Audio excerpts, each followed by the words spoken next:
Ghatal master প্ল্যানের জন্য রাজ্য বাজেটে বরাদ্দ হতেই এবার মাঠে নামার প্রস্তুতি বৈঠক হলো রবিবার।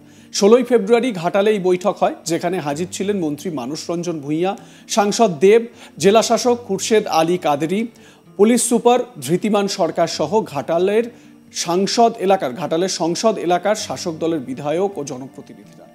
এদিন 2.5 ঘন্টা ধরে বৈঠকে প্রতি ব্লক অনুসারে একটি করে মাস্টার প্ল্যান সাব কমিটি তৈরি হয়েছে, যারা সংশ্লিষ্ট এলাকার উপরে থাকা নদীপথের স্থানীয় জমিদাতাদের সঙ্গে কথা বলে কাজ এগোতে সহযোগিতা করবে।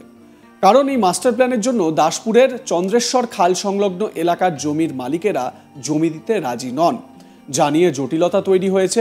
সেই সমস্ত দিক মাথায় রেখেই এই কমিটি তৈরি করা হয়েছে প্রতিটি ব্লক ধরে, যাদের কাজ হবে মানুষকে বোঝানো। বৈঠক সেরে সে বিষয়ে দেব জানালেন বিস্তারিত সবকিছু। বৈঠকস্থলে উপস্থিত ছিলেন 91 বছরের এক বৃদ্ধ গোপাল নন্দী।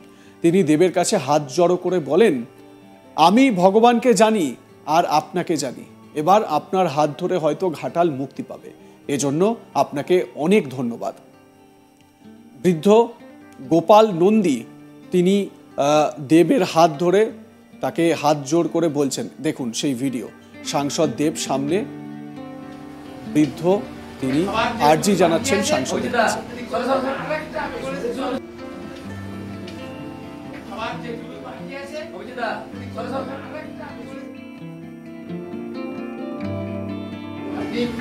লোকসভার সদস্য, অশেষ ধন্যবাদ। আপনার বক্তব্য আমি শুনেছি।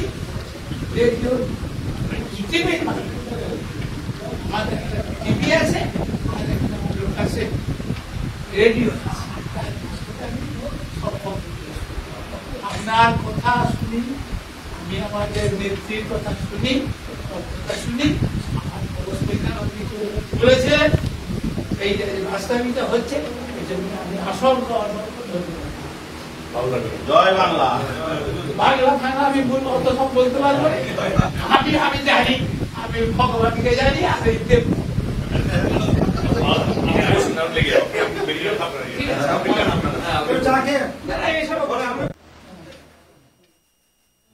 বৈঠকের পর দেব বলেন, এই বৈঠকে আধিকারিক সহ বিভিন্ন কৃষকদের সঙ্গেও কথা হয়েছে। তাদের মধ্যে এই মাস্টার প্ল্যানের বিষয়ে কি চলছে, কারো কোনো সমস্যা রয়েছে কিনা সে নিয়ে কথা বলেছি। অনেকেই ভাবছেন আমাদের এলাকার উপর দিয়ে নতুন করে নদী খনন করে নিয়ে গেলে তাদের এলাকা প্লাবিত হতে পারে। সেই সমস্ত ভাবনা নিয়ে আলোচনা হয়েছে। সেই সমস্ত লোকদের বোঝানো হচ্ছে তাদের এলাকায় কেন ক্ষতি হবে না। আজকের বৈঠকের পর এই ধরনের লোকজনদের সঙ্গে কথা বলার জন্য কাল থেকে আবার আধিকারিকরা মাঠে নামবেন। বিরোধিতা করতেই পারেন। মনে রাখবেন, এই লোকসভা কেন্দ্রে 7টা বিধানসভা, 6টাই তৃণমূলের। বাকি থেকে যাওয়া একটা বিধানসভার জন্য কেউ কখনো 2000 কোটি টাকা দেবে না। এটা সমস্ত ঘাটালবাসীর জন্য বরাদ্দ। দেব কি বলেছেন শোনাই আপনাদের। ঘাটাল লোকসভা কেন্দ্রে 7টা বিধানসভার মধ্যে 6টা টিএমসি জিতেছে। একটা ঘাটালকে একটা বিধানসভা জেতার জন্য কোনো সরকার, যে রাজ্য হোক বা কেন্দ্র সরকার হোক, সে 1500 থেকে 2000 কোটি টাকা দেবে না। কিন্তু লোকসভায় এটা তো মানুষ, এটা তো সুস্থ রাজনীতির জয়। তুমি যদি একটা অন্যভাবে দেখো, এটা কিসের জয় হলো? এটা তো একটা ঘাটাল মানুষের দীর্ঘদিনের লড়াইয়ের জয়। আর একটা হচ্ছে সুস্থ রাজনীতির জয়, যে ভোটের আগে কথা দিয়েছিল এবং সে ভোট জেতার পর কথা রাখছে। এরকম যে রাজনীতি হওয়া উচিত। কে আজকে ইলেকশন আগে যে যা ইচ্ছে দাবি করে, জেতার পর সেগুলো ভুলে যায়। কিন্তু আজকে একজন সরকার, একজন নেত্রী, রাজ্য সরকার সে কথা দিয়েছিলেন কে 2024 নির্বাচনের আগে তিনি আমাকে কথা দিয়েছিলেন। আমি যখন দাঁড়াবো না ভেবেছিলাম 2024-এ, তখন তিনি কথা দিয়েছিলেন কি ঘাটাল মাস্টার আমরা করবো, যদি তুমি আরেকবার ভাবো। এবং আমার সত্যি কথা বলতে গেলে তখন আমি সত্যি ভেবে নিয়েছিলাম আর আমি দাঁড়াবো না। কিন্তু হয় না, একটা লোককে এই একটা সুযোগ দেখে আমার মনে হয়, যেহেতু আমি ঘাটাল লোকসভা কেন্দ্রে 10 বছর এমপি এবং আমি এখানকারই গ্রামের মানুষ, তো সেই জায়গাতে আমি জানতাম এই একটা সুযোগ যদি আমি বিশ্বাস করি কে না করবেন, তো এই সুযোগে হয়তো ঘাটাল মাস্টার প্ল্যানটা হয়ে যাবে। এবং আমি সেই দিন বিশ্বাস করেছিলাম দিদিকে, এবং দিদি তার বিশ্বাসের কথাটা আজকে রেখেছেন। সাংসদ দেব তিনি আরো বলেন যে এই যে মাস্টার প্ল্যান তৈরি করতে যে বাধা বা সমস্যাগুলো রয়েছে সেইগুলো কিভাবে মেরামত করা হবে, শুনুন। যদি কোনো নন পলিটিক্যাল মুভমেন্ট থাকে আমরা সেটাকে সাধুবাদ জানাবো। এবার তাদের যে কোশ্চেন গুলো রাইজ হবে, তাদের দাবি, তাদেরকে এখনো ডাকা হয়নি, তাদের সাথে বসা হয়নি। এবারে আজ থেকে কমিটি ফর্ম হয়েছে। আমার ঘাটাল মাস্টার প্ল্যান অ্যানাউন্স মানে ঘাটাল মাস্টার প্ল্যান এক্সিকিউশন শুরু হয়। আমাদের একটা কমিটি ফর্ম হয়েছে, কমিটির মধ্যে কি কি ডিপিআর হবে, কোথা থেকে রুট হবে, রুট ম্যাপ গুলো রেডি হয়েছে, কি কি কাজ হবে, কোথায় সুয়েজ হবে, কোথায় পাম্পিং স্টেশন হবে, কোথায় খালকে খাল কাটাই হবে, বা কোথায় নতুন করে নদী কাটাই হবে। এই প্রসেস গুলোই 6 মাস লেগে গেছে। এবারে আমাদের এক্সিকিউশন কাজ শুরু হবে। সেইখানে প্রত্যেকটা কৃষকদের কাছে যাদের জমিন আছে, তাদের কাছে যোগাযোগ করা, তাদের গ্রামে যাওয়া, তাদের বাড়িতে যাওয়া, এবং তাদেরকে বোঝানো কেন আমাদেরকে এই রুটটাকেই নিতে হলো, এবং তাদের যে ভয়টাকে এখান থেকে নদী গেলে যে যেখানে বন্যা হয় না সেখানে বন্যা না হয়ে যায়, তো তাদেরকে বোঝানোকে প্রত্যেক কটা নদীতে আমরা সুয়েজ একটা গেট করছি কি সেটা পুরোপুরি কন্ট্রোলে থাকবে ইরিগেশন ডিপার্টমেন্টে। অতিরিক্ত যতটুকু জল যেটা বন্যা না হবে, যাতে বন্যা যাতে না হয়, ততটুকুই জল ছাড়া হবে ওই সুয়েজ থেকে, ওই গেটটা থেকে। আদারওয়াইজ আমার মনে হয় কি, দেখো এখনো অব্দি মানুষের কাছে আমরা পৌঁছই, কারণ ইটস এ হিউজ প্রজেক্ট। এটা আমাদেরকে সবাইকে বুঝতে হবে।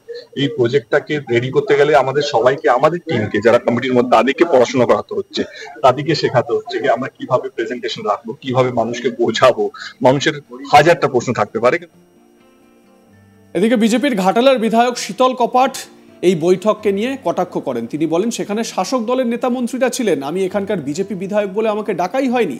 শুনুন। ঘাটাল মাস্টার প্ল্যান হোক, আমরা সবাই চাই, আমাদের দলও চাই। আমার সেই সদিচ্ছা ছিল বলে আমি বিধানসভায় দাঁড়িয়ে অধিবেশনে বলেছিলাম ঘাটাল মাস্টার প্ল্যান কবে হবে, ঘাটালবাসীর দীর্ঘদিনের যন্ত্রণা বন্যা, সে বন্যা নিয়ন্ত্রণ কবে হবে। দীর্ঘ কয়েক বছর টালবাহানার পর রাজ্যের সরকার, রাজ্যের মুখ্যমন্ত্রী 500 কোটি টাকা বরাদ্দ করেছে, যে টাকায় কোনোদিনও মাস্টার প্ল্যান সম্ভব নয়। খাল কাটতে আর তৃণমূল তাদের চুরি করতেই চলে যাবে। তো সে জায়গায় জমি অধিগ্রহণ করবে, কংক্রিটের ব্রিজ করবে, যেগুলো বাঁশ বা কাঠের ব্রিজ আছে, আরও অনেক কিছু আছে, সেগুলো করার পয়সা হয়তো কুলাবেই না। তো তারপরে আজকে আমরা দেখলাম যে আমাদের ঘাটাল মহকুমার শাসকের অফিসে তৃণমূলের নেতা, তৃণমূলের সাংসদ, মন্ত্রী, মহকুমা শাসক, জেলা শাসক সবাই মিলে মাস্টার প্ল্যান নিয়ে বৈঠক করছে। আমি এই বিধানসভার বিধায়ক, বিজেপির প্রতীকে জয়লাভ করার জন্য আমাকে ডাকা হলো না।